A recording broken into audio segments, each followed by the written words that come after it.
खून की कमी के कारण मेडिकल कॉलेज हमीरपुर में एक व्यक्ति जिंदगी और मौत के बीच झूलते हुए व्यक्ति के परिजन खून के लिए 5 घंटे तक अस्पताल में भटकते रहे। ऐसा नहीं था कि मेडिकल कॉलेज हमीरपुर के ब्लड बैंक में खून की कमी थी। ब्लड बैंक में तो खून भरपूर था, लेकिन मेडिकल कॉलेज हमीरपुर के अस्पताल में ही मानवता कम थी।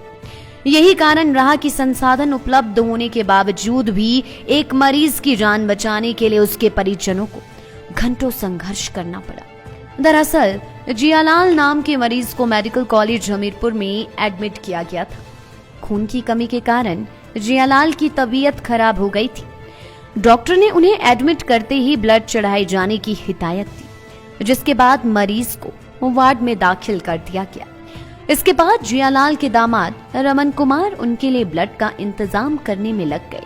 वे मेडिकल कॉलेज हमीरपुर के ब्लड बैंक में पहुंचे तो उन्हें मरीज का सैंपल लाए जाने की हिदायत दी गई। रमन एक बार फिर से वार्ड में पहुंचे और मौके पर मौजूद नर्स से सैंपल लेने को कहा, लेकिन नर्स ने बात को टालते हुए कहा कि ब्लड बैंक के कर्मचारी ही सैंपल लेते हैं, यह उनका काम नहीं है। इसके बाद फिर से रमन ब्लड बैंक में पहुंचे, लेकिन ब्लड बैंक के कर्मचारियों ने भी सैंपल लेने से मना कर दिया।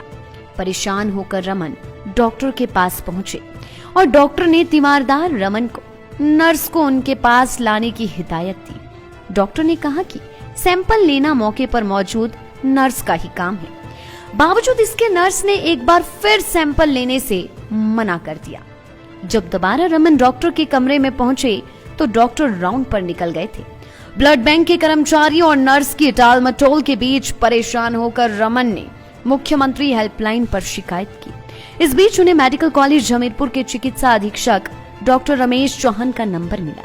चिकित्सा अधीक्षक के हस्तक्षेप के बाद नर्स ने मरीज का सैंपल लिया, लेकिन तब तक ब्लड बैंक के कर्मचारी छुट्टी करके लौट चुके थे। चिकित्सा अधीक्षक के हस्तक्षेप के बाद इमरजेंसी में ब्लड बैंक के कर्मचारी फिर अस्पताल में लौटे और मरीज को ब्लड उपलब्ध करवाया गया।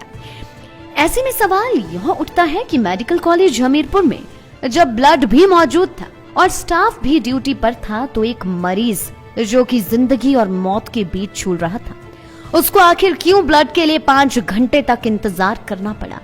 ऐसा पहली बार नहीं हुआ है। मेडिकल कॉलेज स्टाफ की लापरवाही के कारण इससे पहले भी मरीजों को परेशानियों का सामना करना पड़ा है। मरीज के तीमारदार रमन का कहना है कि मेडिकल कॉलेज हमीरपुर के स्टाफ की लापरवाही के कारण यदि उनके मरीज की जान चली जाती तो इसके लिए कौन जिम्मेदार था। उन्होंने कहा कि वे कई घंटों तक ब्लड बैंक और अस्पताल के वार्ड के चक्कर लगाते रहे, लेकिन उनकी कहीं भी सुनवाई। कई घंटों तक मिन्नतें करने के बाद उन्हें मरीज के लिए ब्लड उपलब्ध हुआ, जो कि शर्म की बात है।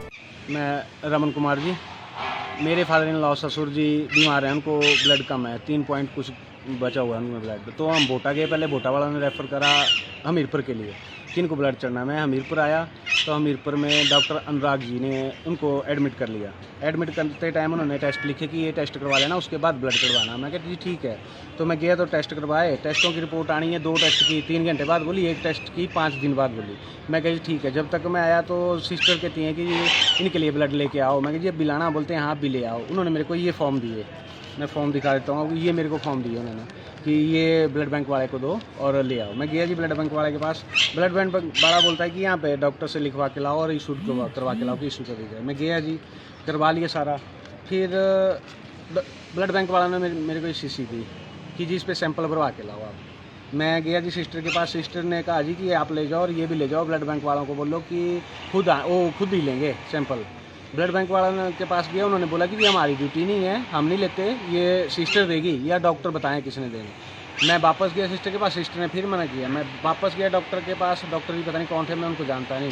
मैं 321 कमरे में गया, वहाँ डॉक्टर जी बैठे थे। मैंने उनको बोला कि ऐसे ऐसे सिस्टर बोल रही है, वो सैंपल नहीं दे रही हैं और बोल रही हैं कि ब्लड बैंक वाले नहीं। डॉक्टर जी ने तो साफ कहा कि ये तो उनकी ड्यूटी है, सिस्टर की ड्यूटी है। कौन सी सिस्टर है मेरे पास, बुला के लाओ, वो भर के देगी। फिर बाद में उन्होंने मुझे बुलाया कि आ जाओ, लो, मैंने लिख दिया और बोल दिया उनको कि करके दे, लेकिन फिर भी उन्होंने अभी तक नहीं करा। तो मैं 2:55 पे एडमिट हुआ था। अभी टाइम शायद 6 बज गए होने, यानी तकरीबन 3 घंटे या 5 मिनट कुछ हो गए, अभी तक सैंपल नहीं लिया गया, जबकि पेशेंट में ब्लड 3 पॉइंट कुछ है अभी। तो आप खुद ही सोच सकते हैं 3 पॉइंट कुछ होने का क्या मतलब। तो अभी ब्लड बैंक वाला लॉक करके चला गया। रास्ते में मेरे को मिला कमलेश जी, तो उन्होंने मुझे बोला कि मैं तो लॉक करके जा रहा हूँ, अब आप इमरजेंसी में जाना, इमरजेंसी से कॉल आएगी तब मैं आऊँगा। मैं चला गया इमरजेंसी से जब मैंने कॉल करवाई तो सामने से उन्होंने पूछा कि किसके लिए ब्लड, पेशेंट का नाम, उन्होंने नाम बताया कि मिस्टर जिया लाल और ऐसे ऐसे बोटा से आए हुए हैं। तो उन्होंने पूछा कि इनको पूछो कि आपने सैंपल भरवाया। सिस्टर ने मेरे से पूछा कि आपने सैंपल भरवाया। मैं कही नहीं भरवाया, भर ही नहीं रहा है ऊपर कोई नहीं, ना तो सिस्टर भर रही है ना डॉक्टर भर रहे हैं।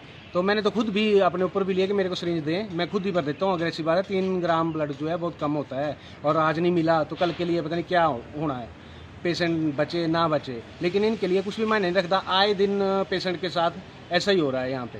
और बीच में बात सुनने को मिली, जैसे मैं वापस गया तो सिस्टर जो है 2-3 सिस्टरें खड़ी थी, सब बोल रहे हैं कि जी ये ऐसा ही है कि ब्लड बैंक वालों से लड़ाई चल रही है, झगड़ा चल रहा है। मतलब आई डोंट नो क्या झगड़ा है क्या नहीं, इन्हीं का झगड़ा चल रहा है इसलिए ऐसा हो रहा है। तो इसलिए पेशेंट्स को या किसी मरीज को क्यों मारा जाए। लाइफ टाइम्स टीवी के लिए हमीरपुर से ए सिंह की रिपोर्ट। हिमाचल की सबसे बड़ी ऑटो डीलरशिप गोयल मोटर्स में नौकरी करने का सुनहरा अवसर। सोलन, शिमला, सिरमौर और किन्नौर में चाहिए sales executive, service executive, field executive, motor mechanic और ड्राइवर। शानदार करियर संभावनाएं व इंडस्ट्री में बेहतरीन सैलरी पैकेज। तो आज ही कॉल करें 9418035372 पर और ईमेल से भेजिए अपना बायोडाटा hr@goilmotor.com पर।